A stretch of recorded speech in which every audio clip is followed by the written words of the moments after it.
دبیسا نے عبد کا پیچھا کرتی ایک گہری سانس لی۔ دانا عورت کی آواز وہاں موجود ہر ذی روح کی سماعت تک پہنچ چکی تھی۔ پیٹ پر ہاتھ رکھ کر دوہرا ہوتا دلہا تک چونک کر سیدھا ہو چکا تھا۔ جتنے لوگ اس کے قریب کھڑے تھے، اس کی سہیلیاں، شادی میں شریک دوسری لڑکیاں، عورتیں اور کچھ بچے، 2 بچیاں تو اس کے لباس کے کونوں کے ساتھ کھیل رہی تھیں، وہ تک بدک کر پیچھے ہٹی تھیں۔ ایک لمحہ لگا اور وہ بھری دنیا میں اکیلی رہ گئی۔ اس نے اپنی دودھیا کلائی سے ریشم سرکایا اور اسے اوپر تک سرکاتی چلی گئی۔ وہ ان دھبوں کو دیکھنا چاہتی تھی جو کھڑے کھڑے اسے نامراد بنا گئے تھے۔ وہ چند دن پہلے بھی انہیں دیکھ چکی تھی، لیکن وہ فکر مند نہیں ہوئی تھی۔ وہ تو بھول بھی گئی تھی کہ اس کے جسم پر کہیں کوئی نشان موجود ہے۔ ایک کے بعد اس نے دوسرے بازو سے ریشم سرکایا۔ سب اسے دیکھ رہے تھے۔ بدبخت، میں تجھے زندہ نہیں چھوڑوں گی، میری دبیسا کو تو نے کوڑی کہا۔ کہیں بہت پیچھے سے ماں بھاگتی ہوئی آئی تھی۔ ماں نے اس عورت کے منہ پر ہاتھ کا پنجہ ایسے پھینک کر مارا تھا جیسے اس کی کھال ادھیڑ لیں گی۔ عورت تکلیف سے بلبلا اٹھی، لیکن ماں نے اپنی گرفت ڈھیلی نہیں کی تھی۔ وہ بار بار کہتی جا رہی تھی، میں تیرا منہ نوچ لوں گی، میری دبیسا کو کوڑی کہا۔ میرا منہ نوچنے کی بجائے اپنی بدبخت اولاد کا منہ نوچ، پاگل عورت، اس پر خدا کی پھٹکار پڑ چکی ہے۔ سانس لیتی دبیسا، دل دھڑکاتی دبیسا، اس نے تکلیف کا ایسا گھونٹ بھرا کہ اس کی روح بلبلا اٹھی۔ خدا کی پھٹکار؟ وہ زیر لب بڑبڑائی۔ بت بن کر کھڑی تھی نا، کھڑی نہیں رہ سکی، گرنے لگی تھی۔ سہارے کے لیے کوئی آگے بھی نہیں آیا تھا۔ گرنے سے بچاؤ کی تلاش میں سرگرداں ہاتھ روشنی کے الاؤ سے ٹکرایا۔ آگ نے اس کے ریشم پر اپنی چنگاری چھوڑی اور بجھ گئی۔ ریشم بچ گیا، وہ ساری کی ساری جل گئی۔ اس پر خدا کی لعنت پڑ چکی ہے، لعنتی ہے یہ۔ دبیسا نے یہ لفظ بہت بار سنے تھے، آج پہلی بار اپنے لیے سنے تھے۔ بدنصیب عورت، کیسی اولاد پیدا کی ہے تو نے، جس نے خدا کے عذاب کو دعوت دی ہے۔ کوڑی ہو چکی ہے یہ، فرشتے اس پر لعنتیں بھیج رہے ہیں، خدا سے غلاظت کا ڈھیر بنا چکا ہے۔ دور ہو جا سب اس سے، کہیں تم بھی خدا کے عذاب کے مستحق نہ ٹھہرائے جاؤ۔ اس پر بھیجی جانے والی لعنت کی چھینٹیں ہم پر بھی نہ پڑ جائیں۔ اس کے ناپاک جسم، گندی روح کا خمیازہ تم سب کی جانوں پر بھی نہ آ جائے۔ دانا عورت اپنی دانائی پھیلا رہی تھی، جو پہلے ہی اس سے دور ہو چکی تھی۔ وہ منہ پر ہاتھ رکھ کر اور دور ہونے لگی تھی۔ خولا اور دورین، وہ سسک رہی تھی اور منہ ڈھانپ رہی تھی۔ اس نے گردن گھما کر دیکھا، وہ اس سے دور، بہت دور ہوتی جا رہی تھی۔ اس کی آنکھیں ایک دم سے نم ہو گئیں۔ وہ کبھی روئی نہیں تھی، لیکن اب اس کا جی چاہا کہ اتنا روئے کہ سارے جہاں کو اپنے آنسوؤں میں بہا دے۔ لوگوں کے پیچھے ہٹتے قدموں نے اس کے دل کو دلدل بنا دیا۔ اس کی سہیلیاں بھی۔ وہ کیوں؟ آخر وہ کیوں؟ توبہ توبہ، دیکھ لو سب اسے، یہ لڑکی تم پر عذاب لانے والی ہے۔ میری آنکھیں دھوکہ نہیں کھا سکتی۔ مجھے یہ شہر اس بدبخت کی وجہ سے تباہ ہوتا دکھائی دے رہا ہے۔ اس سیاہ کار کے گناہ کا عذاب بہت جلد اس شہر پر کالی آندھی بن کر ہر جان پر بھاری پڑنے والا ہے۔ سب مل کر توبہ کرو، اگر تم نے توبہ نہ کی تو ایک ایک کر کے تم سب کو کوڑی ہونے لگو گے۔ اپنے گناہوں کے لیے رو، گڑ گڑاؤ اور کوڑ سے پناہ مانگو. اس کے گناہ کا خدائی قہر ہم سب کے سروں پر منڈلانے لگا ہے. اے خدا ہمیں اپنی پناہ میں رکھ. اے خدا، اے خدا، اے خدا. دبیسا زیر لب پکار رہی تھی. ماں اپنے ہوش کھو رہی تھی. بچوں میں کھیلتا اس کا بھائی، وہ اپنا کھیل چھوڑ کر ماں کا پلو کھینچ کھینچ کر پوچھ رہا تھا، ماں ہماری دبیسا کوڑی ہو گئی. ماں، ماں، کیا ہماری دبیسا؟ ماں. سفید ریشم ہوا میں پھڑ پھڑا رہا تھا. ماں سے جواب نہ پا کر وہ اس کی طرف آیا تھا. دبیسا، دبیسا. وہ رونے لگا تھا. اس کا ہاتھ کھینچ رہا تھا. اس نے اپنا کوڑ ہاتھ بھائی سے الگ کیا. وہ اپنے ہاتھوں سے اس کے گیلے گال پونچھنا چاہتی تھی، جھک کر اس کا منہ چومنا چاہتی تھی، لیکن اب وہ یہ نہیں کر سکتی تھی کیونکہ اب تو وہ کوڑی ہو چکی تھی. کیونکہ اب وہ صرف دبیسا نہیں رہی تھی. دبیسا، بولو نا والد کی جان، بولو نا. وہ سسک رہا تھا. والد کی جان اب ان کی جان لینے والی تھی. اس کا رونا کتنی جلدی ہچکیوں میں بدل چکا تھا. بیچارہ کوڑ سے کیسا خوف زدہ تھا. ہاں، میں کوڑی ہو چکی ہوں. سارا شہر جو کبھی اس کی جرت کا گواہ رہا تھا، اس وقت اس کی بزدلی کا گواہ ہوا تھا. اس کی کپکپاتی کمزور آواز نے اس کا پول کھول کر رکھ دیا تھا. اس کے چٹان حوصلے مسمار ہونے لگے تھے. وہ کوڑیوں کا انجام دیکھ چکی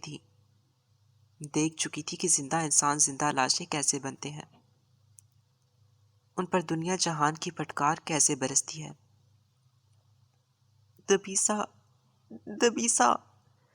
وہ اس سے کہنا چاہتا تھا کہ ایسا نہیں ہو سکتا تھا. وہ تو دبیسا ہے، وہ کوڑی کیسے ہو سکتی ہے؟ وہ اس کی بہن ہے، والد کی لاڈلی ہے، حسن کی دیوی ہے، وادی کا پرندہ ہے، زمین کا پھول ہے. وہ کیسے؟ لیکن اس کے پاس الفاظ نہیں تھے. وہ اس کے نام کی تکرار کیے جا رہا تھا. پھر وہ اس سے لپٹ گیا.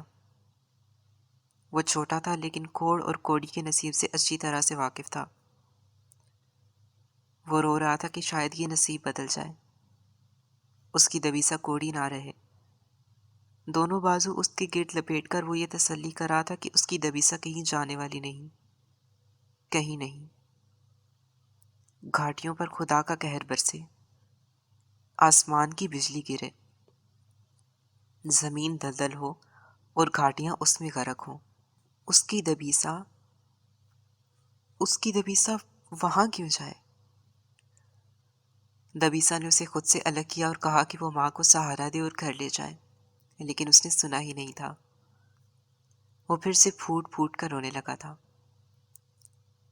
ہتھیلی سے اپنی آنکھیں رگڑتا جاتا تھا. شدت سے ہچکیاں بھرتا جاتا تھا. اس نے ماں کو سہارا دے کر کھڑا کرنے کی بجائے شادی کے گھر سے دور بھاگ جانا چاہا، والد کے پاس. شہر کی گلیوں میں بھاگتے، باپ کو پکارتے، دبیسا بار ٹوٹنے والی قیامت کی خبر دیتے ہوئے وہ اپنے غم کی دہائیاں دیتا سرپٹ بھاگتا جا رہا تھا. وہ والد کو یہ خبر دینے جا رہا تھا کہ ایک ساتھ سارا خاندان مرنے والا ہے. موت ان کے گھر کی دہلیز پر ایسے کھڑی ہے کہ جنہیں ساتھ لے جائے گی وہ بھی بد نصیب ہوں گے اور جنہیں پیچھے چھوڑ جائے گی وہ بھی. اس رات سارے شہر نے ہماری دبیسا کی پکار سنی تھی. اس رات سارا آسمان گواہ بنا تھا کہ جب وہ زمین والوں پر گرتا ہے تو کیسا محشر برپا ہوتا ہے. اس رات زمین نے اپنی جڑیں کھوکھلی کر کے جانا کہ جب وہ خود کو تنگ کرتی ہے تو زمین والوں پر کیا گزرتی ہے۔ شادی کی تقریب میں یونانی حسن کی دیوی دبیسا کھڑے کھڑے کوڑی ہو چکی تھی۔ Next article. اسے کوڑ نہیں ہے، اس عورت کو غلط فہمی ہوئی ہے۔ والد کے لہجے میں ایسی تندی اور سختی تھی کہ شہر کے معززین نے سہم کر پہلو بدلے تھے۔ وہ خائف ضرور ہوئے تھے لیکن ارادے کے پکے تھے۔ وہ سب مل کر والد کو یہ یاد دلانے آئے تھے کہ جلد سے جلد دبیسا کو گھر اور شہر سے نکال دیا جائے۔ ہوا اتنی جلدی نہیں پھیلتی جتنی جلدی یہ بیماری پھیلتی ہے، اس لیے وہ بیماری کو اس کی اصل جگہ روانہ کریں۔ ہم اندھے تو نہیں ہیں؟ ایک نے تنفر سے کہا۔ وہ اس انسان کی کم عقلی پر حیران ہوا تھا۔ اندھے ہو یا بہرے، میں نے کہہ دیا ہے کہ یہاں سے چلے جاؤ۔ میری دبیسا کا نام لیا تو میں زبانیں کاٹ لوں گا۔ کس کس کی زبان کاٹو گے؟ کب تک کاٹو گے؟ تمہیں لگتا ہے کہ تم اس کا کوڑ چھپا کر رکھ لو گے؟ یہ ناسور ہم یہاں اپنی بستیوں میں پھیلنے دیں گے؟ کس لیے؟ سارے شہر میں وبا پھیل جائے گی۔ تم چاہتے ہو کہ سارا شہر کوڑی ہو کر مرے؟ اسے یہ بیماری نہیں ہے تو وبا کیسے پھیلے گی؟ وہ سب کی آنکھوں میں آنکھیں گاڑ کر پوچھ رہے تھے۔ تم کسے دھوکہ دے رہے ہو، خود کو یا ہمیں؟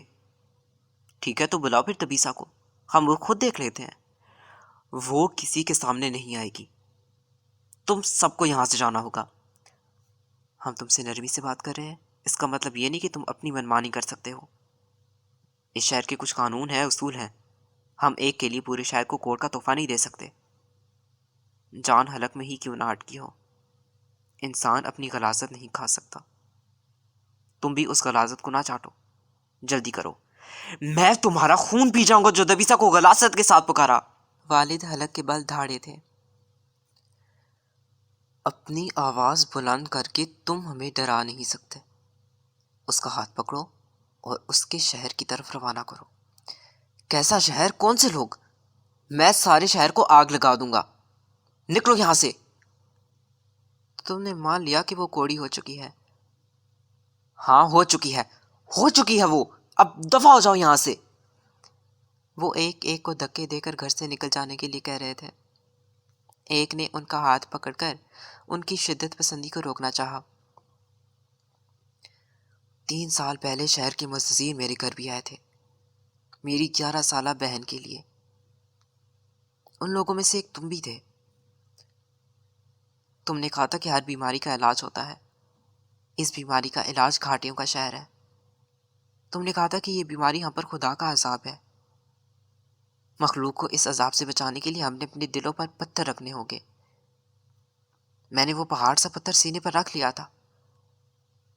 میرا باپ اس کے غم میں مر گیا، میری ماں اس کے لیے بستر سے جا لگی تھی، لیکن ہم نے اپنی سینوں سے پتھر نہیں کھسکایا تھا۔ کیوں؟ تم سب لوگوں کے لیے، اس پورے شہر کے لیے۔ مجھے بھی اپنی بہن سے اتنا ہی پیار تھا جتنا تمہیں اپنی دبیسا سے ہے۔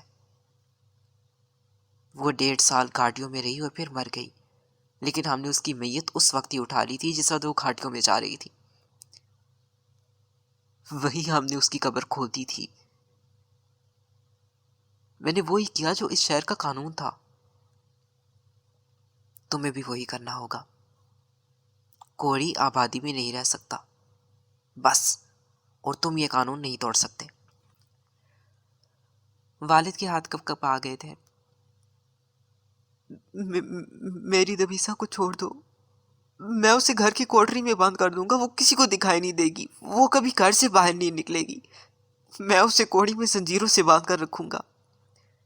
وہ رو دیے تھے، رات کو ہچکیاں لیتے، دکھ سے بلبلاتے بیٹے کی طرح، جو انہیں دیکھتے ہی ان سے لپٹ گیا تھا اور بس روتا ہی جاتا تھا۔ ہاں ہم سب مر جاتے ہیں والد، ہم دبیسا کے بغیر کیسے رہیں گے؟ وہ بلبلا رہا تھا۔ میں مر جاؤں گا، ایسا ظلم نہ کرو میری جان پر۔ وہ بھی بلبلا رہے تھے۔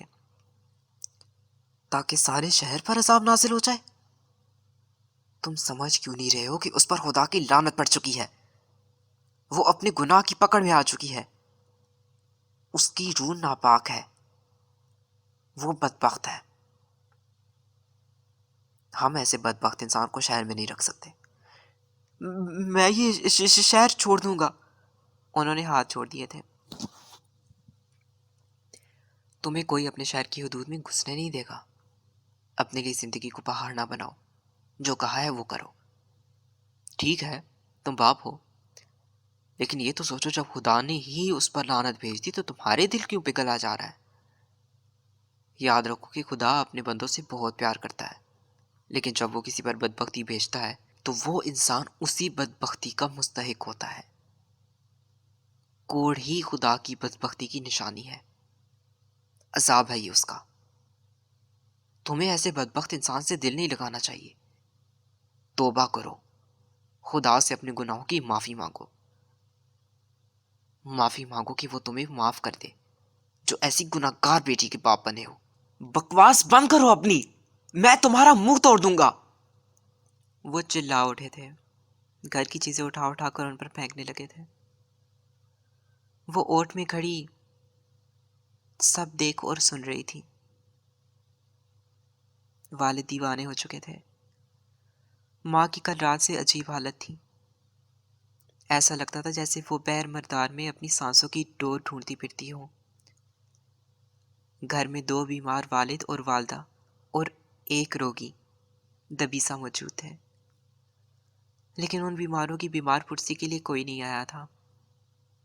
یہ وہ بیماری تھی جس کی بیمار پرسی کرنے والوں کو بھی بدبخت سمجھا جاتا تھا۔ ایسی دہلیز بھی پار نہیں کی جا سکتی تھی جہاں کوئی کوڑی رہتا ہو۔ اس کی سہیلیاں تک نہیں آتی تھیں۔ آس پاس کے ہمسائے اپنا گھر بار چھوڑ کر چلے گئے تھے۔